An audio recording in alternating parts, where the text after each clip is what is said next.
Pues ¿cómo iba un queretano a ser el padre del federalismo aquí? Pues no, tenía que ser un jalisciense. ¿Y quién iba a ser ese? Pues Prisciliano Sánchez. Porque Prisciliano Sánchez había escrito el Pacto Federal de Anáhuac y fue el primer gobernador constitucional. Pero estamos en un error. Por eso ya ahora, en el año pasado, pues ya se aclaró mucho este punto y bueno, ya hasta se le hizo un monumento a Luis Quintanar el año pasado, muy a principio, no lo recuerdo, de este año. Entonces, Luis Quintanar es el promotor principal, es el que llevó a cabo toda la empresa. Prisciliano Sánchez podría considerarse el teórico del federalismo, si escribió un texto que es el Pacto Federal de Anáhuac, puede ser considerado el teórico, pero un teórico no en sentido estricto, porque lo que dice Prisciliano Sánchez en el pacto no son ideas todas propias de él, es producto de las lecturas que había hecho anteriormente, ahí la resume y hace un planteamiento, pero de ideas que ya se habían manejado. Él las reinterpreta y les da un toquecito personal, pero no se trata de ideas totalmente originales. Con esto no le quiero restar importancia a Prisciliano Sánchez, simplemente vamos ubicando a los personajes. Entonces, Luis Quintanar es el operador principal del federalismo en Guadalajara y ya también, como dijo Mariana, pues en Zacatecas también tuvo mucha influencia. Todo lo que hizo o lo que publicó Luis Quintanar en la imprenta de Urbano San Román se distribuyó a otras provincias para que siguieran el ejemplo de Guadalajara y el país se organizara en una república federal. Entonces hizo realmente unas maniobras muy interesantes. Pero también hay que ver que estos promotores del federalismo al mismo tiempo estaban construyendo su propia base de poder en su región. Luis Quintanar se estaba convirtiendo en un hombre fuerte en Guadalajara, lo cual constituía un peligro para el gobierno nacional.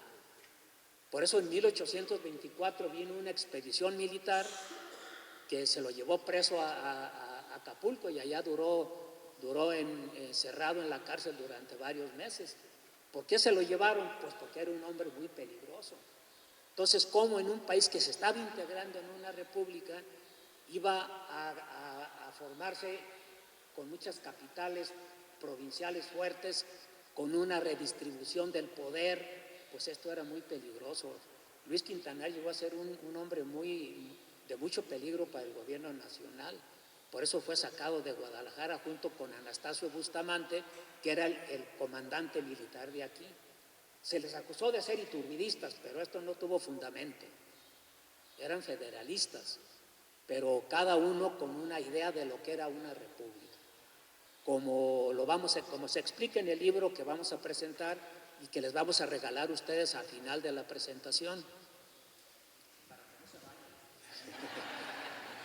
Plan con maña, Jaime, plan con maña.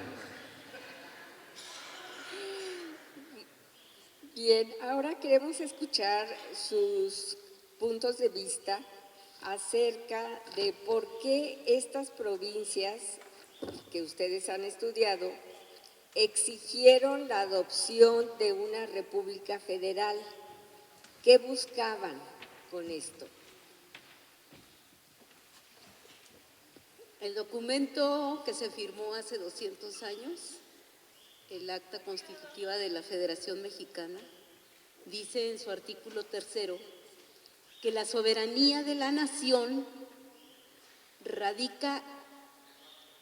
reside esencial y radicalmente en la nación. Ese es el artículo 3. El artículo 5 dice: es la forma de gobierno que adopta la nación mexicana, es una república federal representativa popular. El artículo 6, no me voy a chutar todos, el artículo 6 dice: la nación está integrada por estados soberanos, independientes entre sí. Entonces, creo que el gran tema que abarcó desde 1808 hasta 1835, en que termina la República Federal Mexicana para optar por una república central, el gran tema es la soberanía.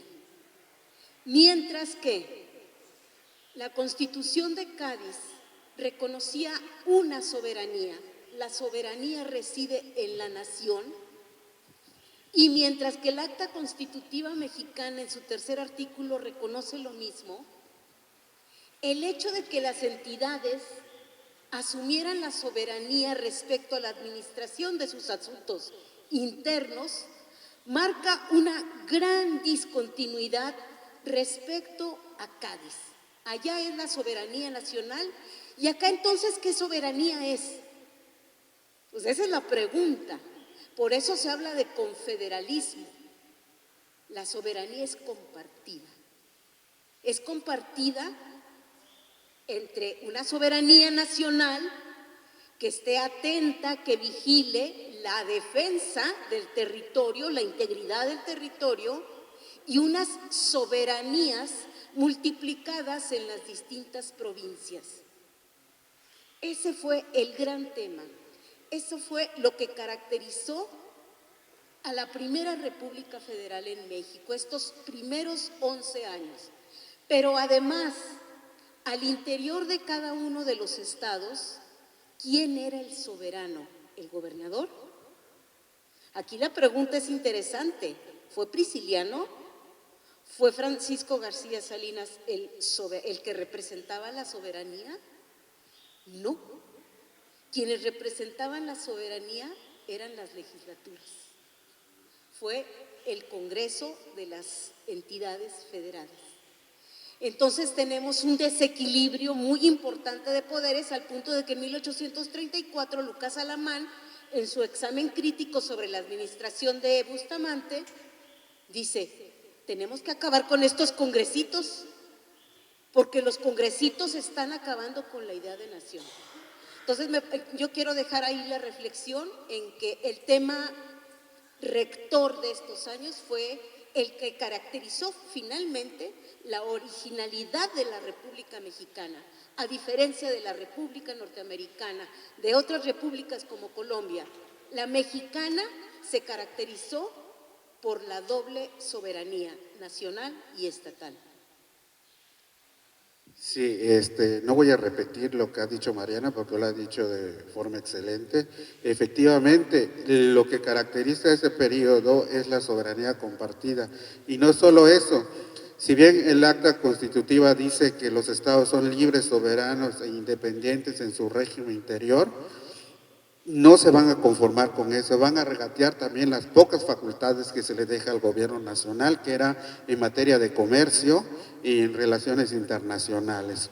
El caso de Yucatán le conviene el federalismo, entendido como confederalismo, porque puede regatear la administración de su comercio, de las aduanas, y también del manejo del ejército. Aparte también se opone en las observaciones que hace el constituyente yucateco a que haya una injerencia de la Suprema Corte de Justicia de la Nación en asuntos de justicia estatales. Entonces Yucatán le conviene este confederalismo porque puede proteger o pretende proteger los privilegios que le ha dado la corona en materia de libre comercio. Se podría importar a Yucatán productos de cualquier parte del mundo y lo revendían a Veracruz. Quiere seguir con esta dinámica Yucatán y aparte que los comandantes generales se subordinaran al gobernador de Yucatán. Entonces, esos son de los principales motivos, entre otros, condicionar el pacto de unión. Los yucatecos quieren condicionar esa parte de unión para conservar sus excepciones. Y es lo principal en este momento. Por eso es que se van por el confederalismo. Gracias. Bueno, con lo que dijo Mariana sobre la soberanía compartida, es una cosa muy interesante lo que pasa. En este libro de los republicanos que se va a presentar, Jaime me invitó a participar y al principio me gustó mucho escoger a Lucas Alamán pero después me puse que es bastante complicado tratar de entenderlo porque pues es el padre del Partido Conservador en México y no lo consideran héroe nacional, pero en la fundación de la República fue el secretario de Relaciones Interiores y Exteriores, ¿sí? Entonces tuvo ese reto porque él resumía este problema que planteó Mariana de la soberanía compartida de la siguiente manera: en correspondencia con Luis Quintanar, con Chiapas y con Oaxaca, que eran los estados que estaban presionando por el federalismo, él les decía, yo soy republicano, o sea, no soy ni conservador ni monarquista como pensamos nosotros que los conservadores son monarquistas. Decía, no, yo soy republicano, pero tienen que obedecerle a alguien las provincias, ¿sí? O sea, Luis Quintanar pues está enloquecido, le mandaba cartas y tenía correspondencia con Antonio de León y les decía, pero si estamos haciendo lo que ustedes quieren, formando una república y quieren presionar más al gobierno central. Entonces, mire, la frase de Lucas Alamán era la siguiente y resumía su posición política: centralización política con descentralización administrativa, les decía Lucas Alamán, ¿sí? Que a final de cuentas, si uno se da cuenta, es en lo que acabó este país. Este país es centralista al final de cuentas. Y la peor muestra de ese centralismo pues es López Obrador, que centraliza todo y lo estamos viviendo ahorita, ¿no? Yo creo que una cuestión que hay que tener muy claro es que es un periodo muy confuso, porque esta clase política que va a construir la república es una clase política que no entiende lo que es una república, no tiene una claridad bien específica. Confunden el federalismo con el confederalismo. El confederalismo es cuando los estados retienen toda su soberanía y solamente delegan una mínima parte al gobierno general. Y en el federalismo es cuando los estados renuncian a la mayor parte de su soberanía y se la delegan al gobierno general.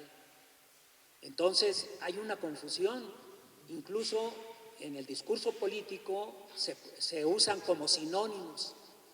Prisciliano Sánchez, Luis Quintanar, ahorita hablan de federalismo, luego hablan de confederalismo, porque traen una confusión de ideas. ¿Por qué? Pues porque es un periodo de transición. Fíjense que esta clase política estaba transitando del viejo régimen, del periodo colonial, al nuevo régimen, que es el republicano.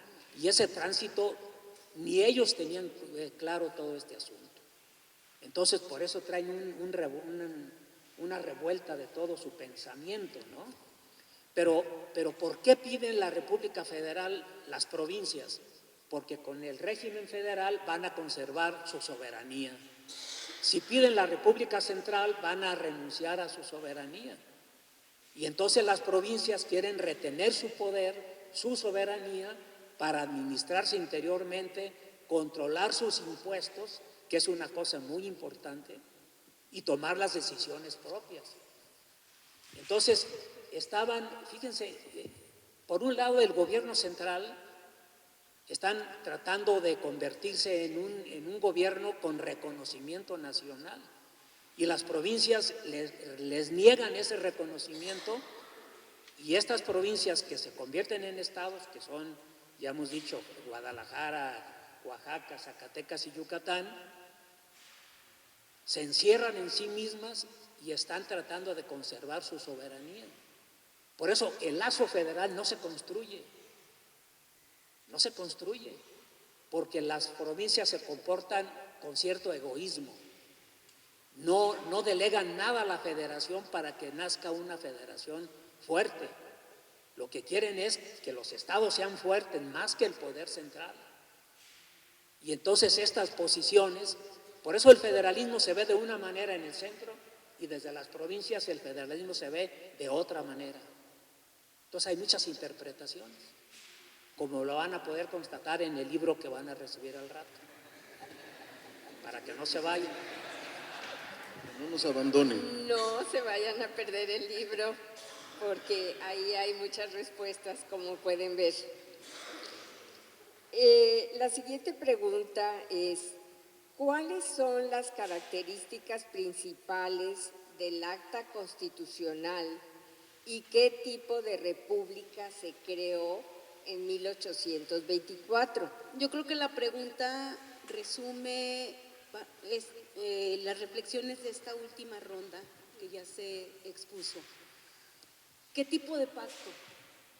Un pacto mínimo, un pacto entre partes, pero mínimo. Y les voy a decir rápidamente lo que pasa en Zacatecas, porque estoy preparando un volumen sobre los documentos que crearon a Zacatecas. Entre otros documentos, pues está el libro de sesiones del primer Congreso Constituyente. Se enteran de que está ya redactado el artículo 5 del Acta Constitutiva, que dice: la nación mexicana, la forma de gobierno será una república representativa popular federal. Hubo todo un debate en Zacatecas si no estaba establecida con toda claridad, explícitamente, República Federal, ellos no se iban a integrar.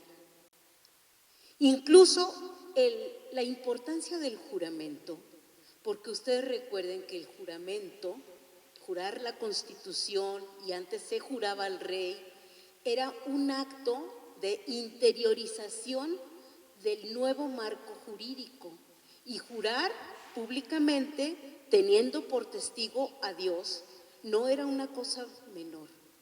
O sea, lo asumían las corporaciones y las autoridades como un ritual solemne, de que se va a obedecer a partir de ahora tal código nacional, estatal, etcétera. Entonces, entiendo yo que los diferentes constituyentes en la República, sobre todo estos 4, estaban muy atentos a que el acta constitutiva dijera República Federal. Si era solo República, no se hubieran adherido. La palabra federal, la peligrosa palabra federal, fue la que garantizó la unión federal.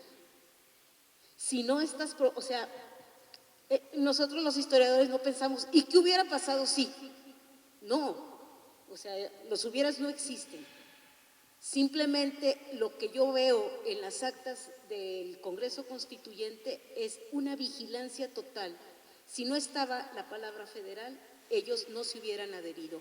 Entonces, ya para cerrar, el acta constitutiva de la Federación Mexicana, porque trae explícitamente señaladas las dos soberanías y porque incluye la palabra federal, podemos decir que es el pacto mínimo con que nació, así, aunque fuera con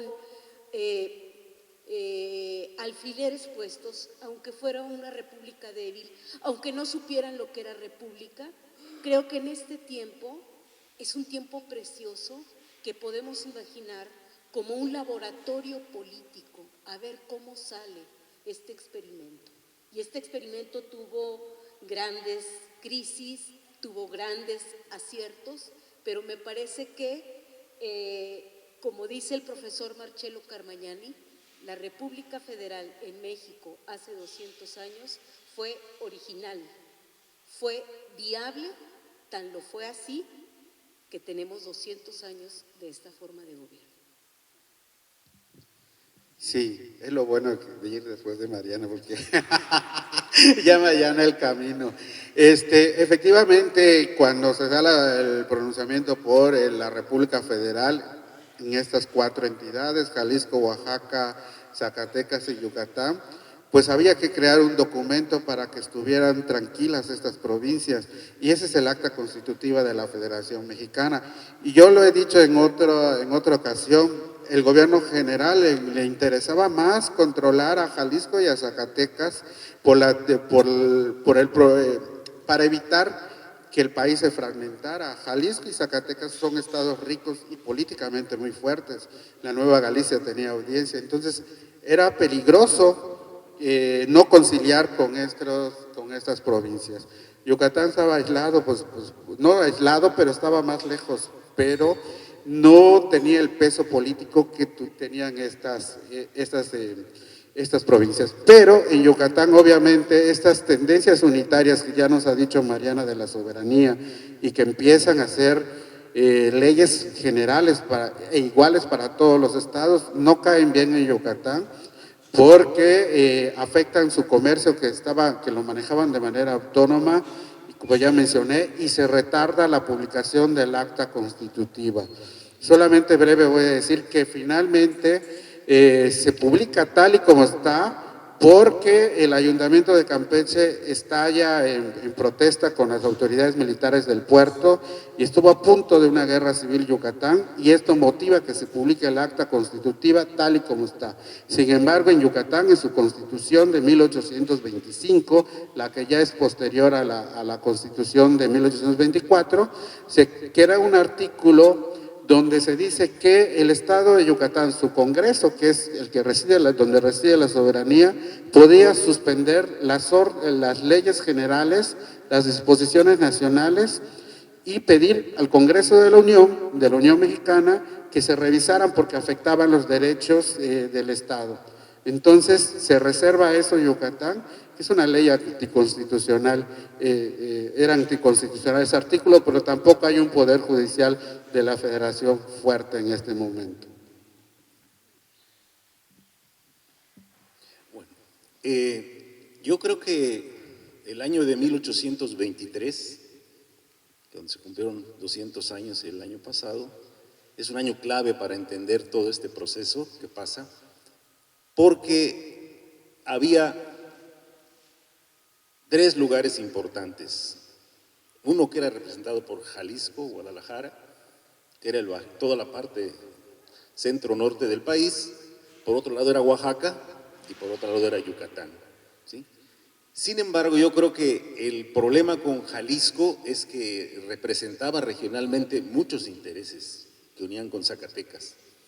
Y yo creo que este año fue tan clave que tuvieron que conformar un nuevo Congreso, ¿sí? El Congreso que pedían, un Congreso constituyente, y destituir el Congreso anterior, porque Iturbide los había apresado inclusive a los congresistas. Y entonces, en esa situación, en esa coyuntura, hacer un nuevo Congreso representaba eso. Y la presión que tenían de las regiones, el acta constitutiva es el resultado de esta presión regional, ¿sí? O sea, o lo hacemos así, o este país que se está formando se desintegra, como pasó con otras partes de la América Española. Yo creo que la Nueva España fue el único que se mantuvo hasta bien entrado el siglo XIX como un país enorme, gigantesco.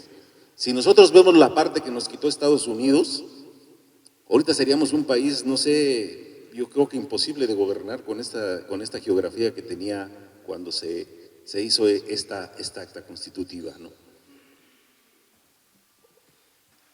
Yo creo que no debemos de olvidar que el acta constitutiva de la Nación Mexicana del 31 de enero de 1824 es el acta de nacimiento de la Federación Mexicana, es el acta de nacimiento, esto hay que tenerlo muy claro.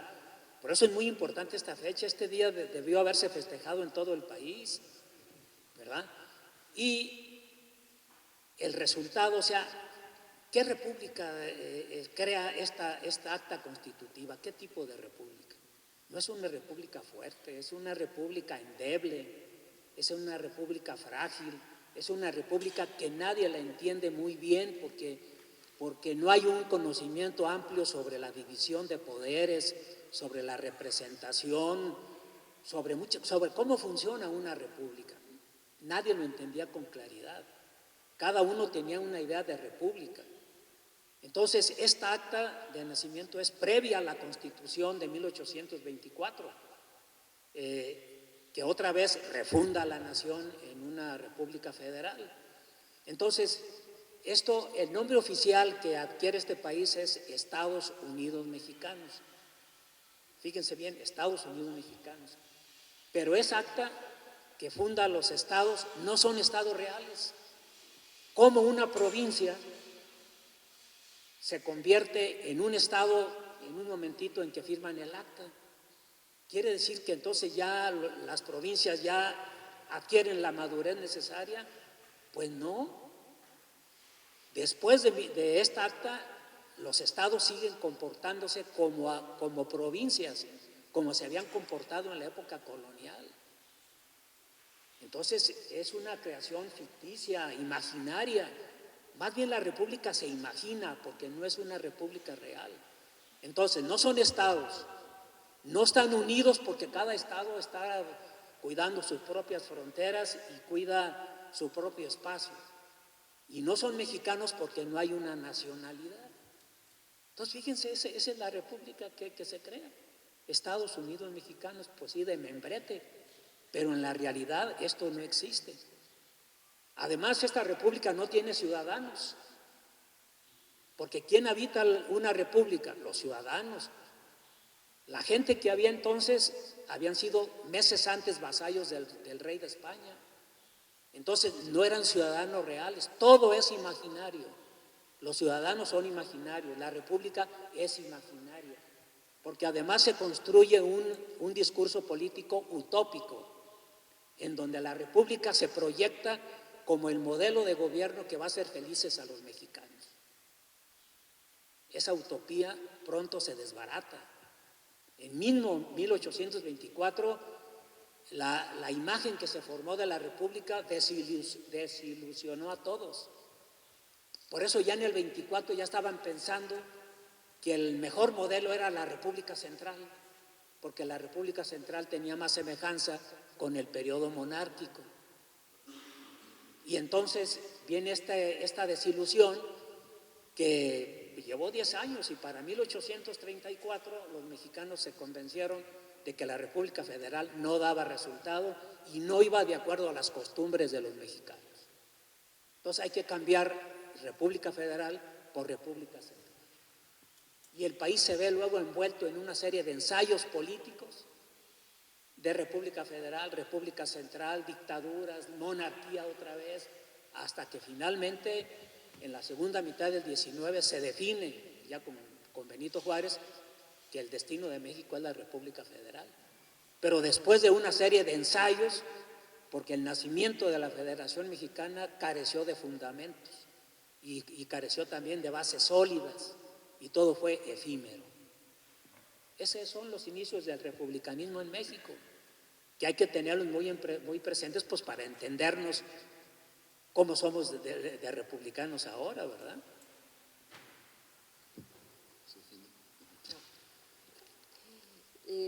Para terminar, les pedimos sus reflexiones sobre lo siguiente. Por las actitudes que tomaron los grupos dirigentes de Zacatecas, Oaxaca y Yucatán al reclamar el ejercicio de la soberanía, ¿podría hablarse de una revolución de las provincias?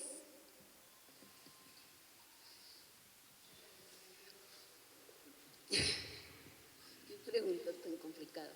Bueno, nuestro ADN cultural, cívico, nacionalista, tenemos que la consumación de la independencia es el evento, digamos, magno de aquellos años, septiembre 1821, y así se probó hace unos cuantos años con su bicentenario, ¿no? Y ahora con esta pregunta que hace nuestra moderadora, ¿hubo una revolución de provincias? Yo diría que antes de la revolución de provincias hubo las otras independencias. Hubo una independencia nacional, ya lo sabemos, pero las otras independencias fueron a nivel regional. Se independizó Oaxaca, Valladolid, Guanajuato, Querétaro, Tlaxcala de la Diputación Provincial de Nueva España. Y me disculpará Jaime, pero se independizó Zacatecas de la Nueva Galicia. Y es un asunto muy interesante, la independencia a nivel regional. Y como dice Carlos, 1823 es el año clave, porque además ya de haberse visto multiplicadas las diputaciones provinciales, porque Zacatecas no se reconocía en la Diputación de Nueva Galicia, o porque la próspera y gloriosa provincia de Puebla no se reconocía en la de Nueva España, entonces se va a dar el movimiento de la revolución de las provincias, y la revolución de las provincias tiene que ver con asumir su soberanía, con escribir sus primeras legislaciones y con declararse entidades federadas. Para mí radica ahí esta revolución. Y cierro mi participación con esta frase que se publicó en la imprenta de Urbano San Román desde Guadalajara, que llegó a Zacatecas, un manifiesto escrito en 1823 que decía, seguramente fue Luis Quintanar, un congreso provincial se halla en aptitud de proporcionar a su provincia toda suerte de prosperidad sin necesidad de esperar permiso del Supremo, pero sujetándose a un gobierno central, solo podrá proponer y tendrá que esperar para vaya usted, Dios quiera, según los intereses opuestos que encuentre. Para mí esa es la frase que resume la revolución de las provincias. Sí, hablando del término estricto de revolución, entendido como un cambio radical y romper con el pasado, desde la perspectiva yucateca, yo lo que he visto, no. Lo que esgrime Yucatán al confederarse y todo es más bien cuestiones de antiguo régimen que quiere conservar, como ya he mencionado, sus privilegios y excepciones, una soberanía compartida y delegarle atribuciones mínimas al gobierno nacional. Entonces, que hayan sido revolucionarios los yucatecos, no, yo más bien lo que están buscando es continuidades a la manera como lo hacían con la corona española. Eso sí, al nacional van a escribir una soberanía compartida, pero al interior de ese estado sí van a utilizar una soberanía unitaria moderna tipo la de Cádiz para no compartir la soberanía con los ayuntamientos yucatecos. Pero las formas, aunque hay liberalismo, hay ideas de ilustración, las formas que se esgrimen son más bien antiguas que modernas respecto a Yucatán con el gobierno nacional.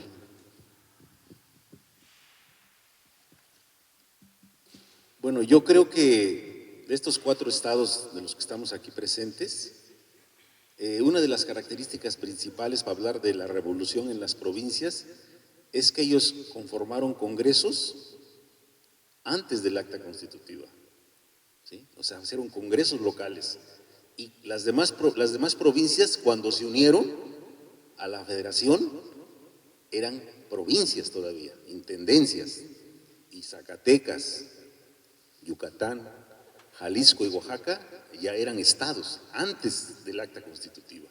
Entonces, en ese término yo creo que sí están haciendo una revolución en la parte política, porque están formando estados, ya no provincias ni intendencias. Bueno, cuando escuchamos la palabra revolución, luego pensamos en las armas. El federalismo o la república se establece no por medio de las armas. El ejército no tiene una participación directa. Lo que hicieron los líderes locales para exigir la adopción de la república recurrieron al consentimiento. Primero hay que, si la gente está de acuerdo, aunque los líderes son militares, la mayoría, pero no usan las armas. Entonces, en ese sentido, bueno, no hay que pensar la revolución así, pero sí las 4 provincias radicales que son las que hemos estado mencionando, que no esperaron que el Congreso Constituyente transformara las provincias en estados, ellos mismos por sí solos se convirtieron en estados, sin estar autorizados. Por eso, pues sí fue una actitud de protesta, de poner condiciones al gobierno general, y por eso el gobierno general tuvo que hacer el acta constitutiva para detener otros futuros pronunciamientos de las provincias.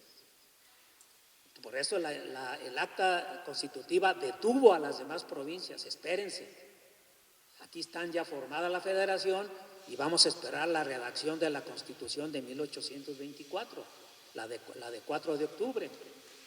Entonces, Entonces sí se puede ver en cierto sentido una revolución, pero no armada, sino una revolución de ideas, de argumentos, de posiciones o de comportamiento de las provincias frente a un retardo que tenía el Congreso de constituir al país. Entonces, pues sí podemos hablar de ese tipo de revolución, de protesta. Y estas 4 provincias se convierten en las abanderadas, sirvieron de ejemplo a otras provincias. Por eso es necesario ver cómo se comportó cada provincia, y cada una se comportó de manera distinta. Por ejemplo, Puebla no se aceleró en convertirse en estados. Puebla dijo, no, yo me espero a que el Congreso nos convierta en estados. Guanajuato, donde estaba Luis Cortázar, otro militar muy importante, dijo, yo soy partidario de la República Federal, pero no voy a actuar como Luis Quintanar en Guadalajara. O sea, entonces por eso les digo que es muy importante ver el comportamiento de cada provincia para que vean ustedes que no había una unidad en el proyecto de constituir una república. Primero porque cada provincia tiene intereses distintos y cada provincia vela por sus propios intereses y cada provincia, sus élites, tenían una idea distinta de república. Por eso fue muy conflictivo formar la república. Esto queda muy claro. Por eso no hay que crear una idea romántica o muy nacionalista de la república, de pensar ahorita que nacimos como estamos ahora, ¿verdad? Una república ya más o menos consolidada. No, es una república apenas en un periodo de germinación. Y en 200 años, de 1824 al 2024, hemos recorrido un camino muy sinuoso en donde el concepto de república se fue reinterpretando, se fue comprendiendo, porque en esta república que nace en 1824 no hubo un buen entendimiento entre los nacientes estados con el gobierno federal, no hubo un entendimiento.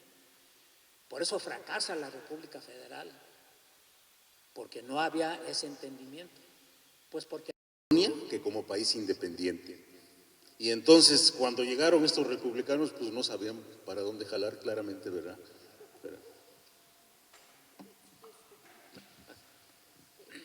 Bueno, espero que coincidan conmigo que los expositores son verdaderos especialistas en el tema y que nos han dado un panorama original, claro y novedoso, bueno, original y novedoso va junto, pero que nos han proporcionado ideas y planteamientos que nos dejan mucho que pensar y que nos quitan, como dice Jaime, esa idea pues muy idealista y nacionalista de lo que fueron esos conflictivos años de 1823 y 1824.